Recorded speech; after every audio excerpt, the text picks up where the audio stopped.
I think when I finally realized I had made it and I was doing well, it was here in this city at the Arnold Classic. The biggest honor I think the judges can give you, nod, is they called me out.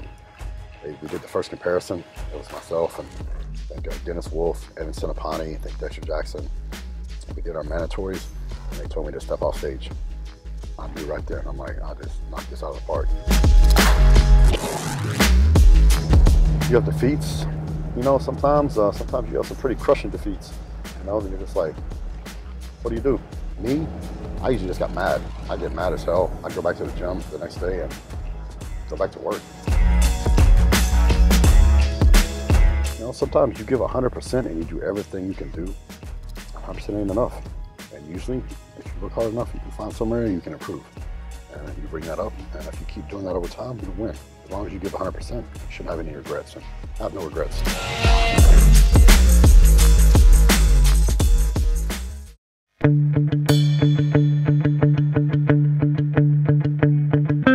Classic is different from every other event, expo, and contest in the world. You know, while FIBO might have a few more attendees in the Arnold, even though the Arnold is getting very close with over 200,000, I think last year, and they're expecting even a bigger crowd this year.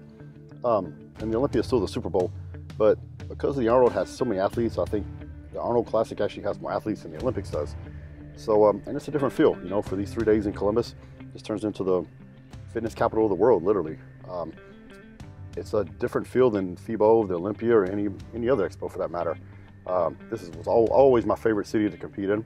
I competed in the Arnold Classic, you know, 10 years, 10 different occasions. I won it twice, and with a couple second place runners up also. And I always had a good time here. The people here, the crowd, they're unbelievable. You know, they're very supportive. They are very much involved with the whole fitness community and the bodybuilding community.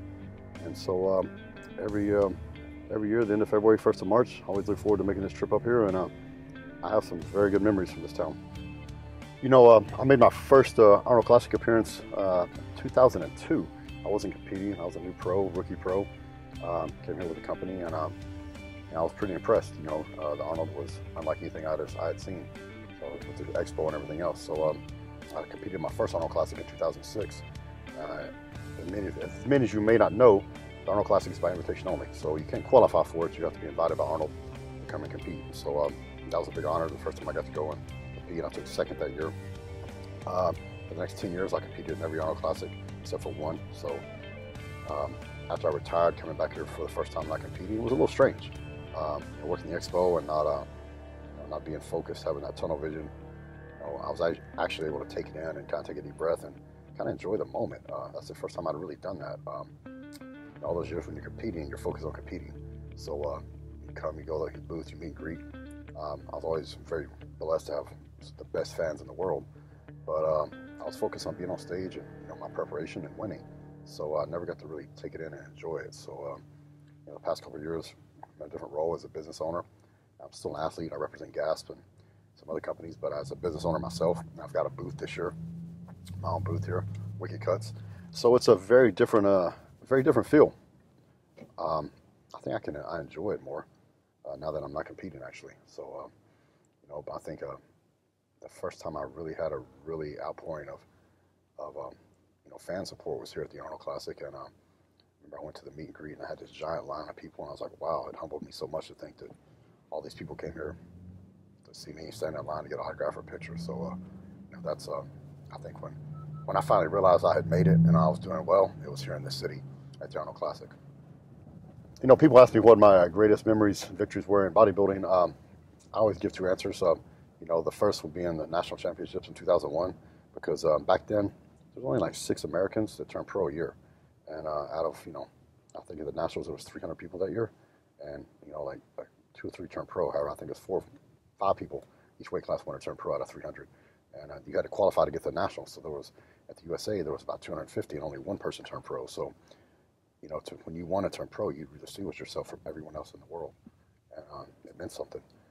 My second most memorable moment was here in Columbus at the old Veterans Memorial Auditorium, where the show was held for so many years. You know, that stage, every icon of our sport had been on that stage. From Arnold Schwarzenegger to Lee Haney to Franco Columbu to Lou Ferrigno, they'd all competed on that stage. So that place in itself held a ton of history. And I'd competed in the show several times. I've been very close. I've been second place, second and third place numerous times. And so when I finally did it, I got a standing ovation from the crowd. And, I think the biggest honor I've ever been paid in bodybuilding was at that show.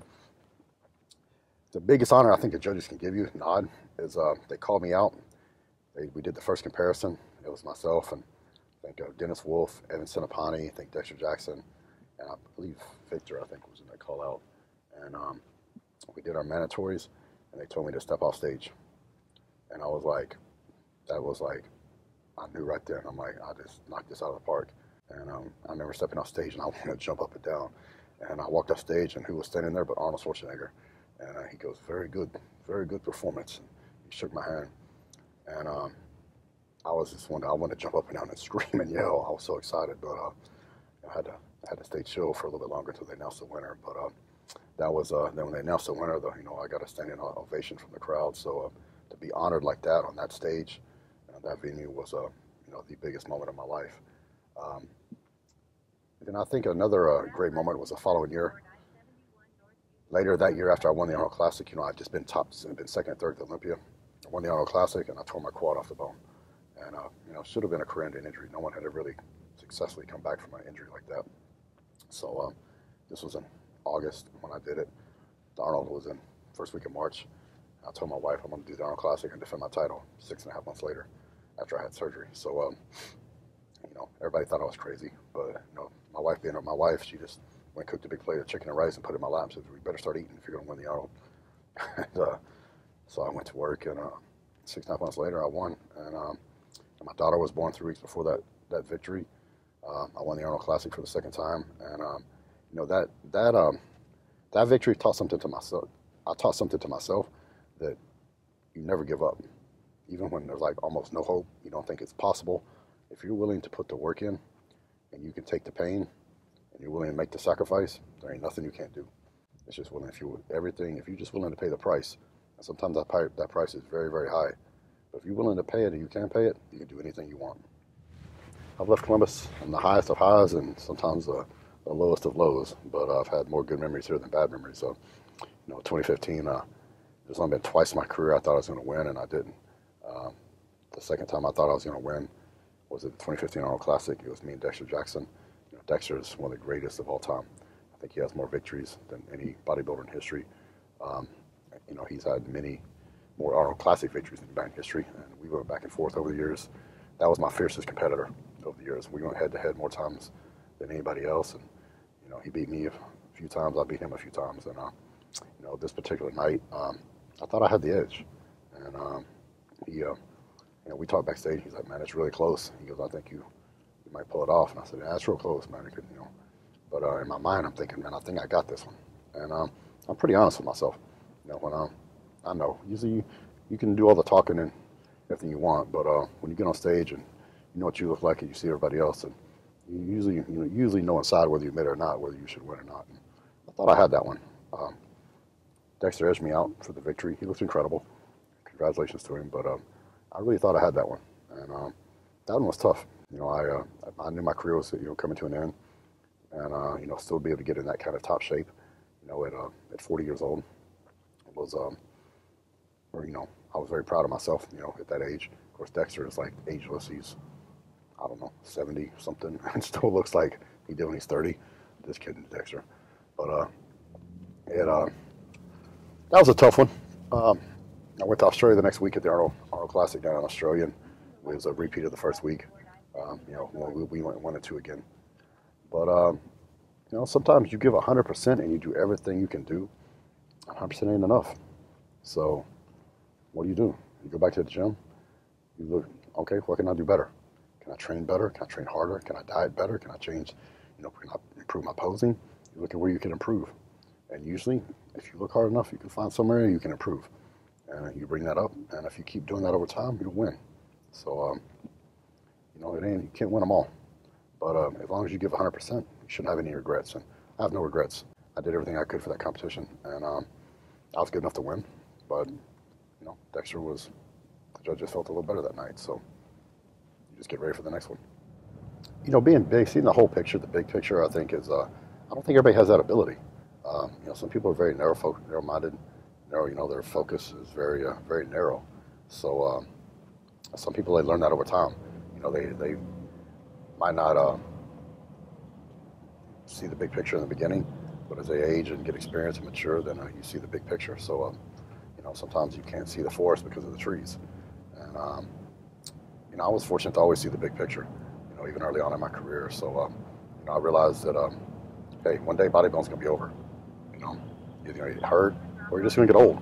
And even the greats of all time, age gets everybody. So I was always very business oriented, and I realized one day this career will be over. As a professional athlete, you have a very limited career and a very limited number of years you can compete at the top if you're lucky enough to get to the top. So I always knew that the end was closer, would happen sooner rather than later. And that being said, I was blessed to have a 15-year career, do very well, but it came to an end eventually, and I'm just fortunate it came to an end on my terms. And so then the transition, I saw it coming for a long time, and I was preparing for it. So the transition into business was pretty simple. I had many things going on, from sports and fitness expos in Houston, Dallas, Minneapolis, to continue my collaboration with Gast, my clothing line and everything with Gast. It's been going on for 11 years now. Got a supplement, online of supplements, and then of course my latest venture is Wicked Cuts, which I partner up with Scott James, previously the owner of BSN, and it's going very well. So being in an ownership role is a little bit different than being an athlete or working for a company, but that's something I've always relished and cherished. I've always owned my own business outside of bodybuilding and fitness, so it was something that just came natural. I always believed in myself. When I was 18 years old, I won at 2 national championships, and I was the first person at Metroflex Gym to win a national level competition. Now, granted, it was just a teenage show, but it was still the national championship. So Ronnie hadn't turned pro yet. I think he turned pro later that year, won the world championships and overseas in Europe. But I was the first one at the gym. So I remember driving to the gym that Monday when I got back from Raleigh, Durham, where the competition was held. I was 18 years old. I just graduated high school. I was getting ready to go to school. And I believed in myself. I was like, you know what? I'm going to be a pro bodybuilder. I'm going to go to college, get a degree and all that stuff. But I'm like, I'm going to be a pro bodybuilder. Now, I mapped out my entire career in that 30-minute drive to Metroflex. And I mapped it out, and I had a plan to get there. I knew what I was going to do. So then I just stuck to it. I had long-term goals, with the ultimate goal was winning the Mr. Olympia. Below that was winning the Arnold Classic. I wanted to win many contests, pro contests. I wanted to build a career. And then after have a successful career, then after that I wanted to leverage that career into business and turn that into a successful business based off of my bodybuilding and fitness career. And the hard part was sticking to it and doing it, because you have many setbacks along the way. I had injuries, multiple injuries that required surgery. Any one of those injuries could have ended it right there. You have defeats, sometimes you have some pretty crushing defeats, then you're just like, what do you do? Me, I usually just got mad. I get mad as hell. I go back to the gym the next day and go back to work, fix whatever needs to be fixed. So, if you keep losing and you're trying to blame the judges or you're trying to blame this or blame that, it ain't all those other people, it's you. If you keep losing, it's because something's wrong with your body. So you need to look in the mirror, figure out what's wrong with your body, come up with a plan to fix it, then go to the gym and fix it. And when you do that, guess what? You usually start winning. One of the best parts of my job is meeting the fans and meeting the young guns that are up and coming. Because I was that guy once upon a time. I was that young kid, coming here, looking at the magazines, watching the TV, seeing these pros that were doing really well, and I wanted to be them. I wanted to have all that, everything they had. That's what I wanted. So now that it's come full spectrum, I competed, was successful.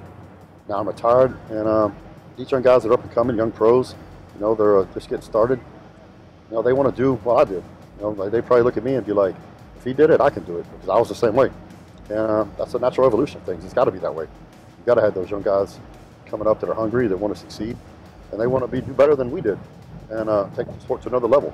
So I think it's a different attitude now. You look at the guys from my generation, the guys from the 90s and the guys from the 80s, there's more of a hardcore mentality than there is now. I don't think the guys train quite as hard as they did, you know, early on, but there's still guys out there to get after it, and I think those guys are going to be very successful in the years coming, going forward.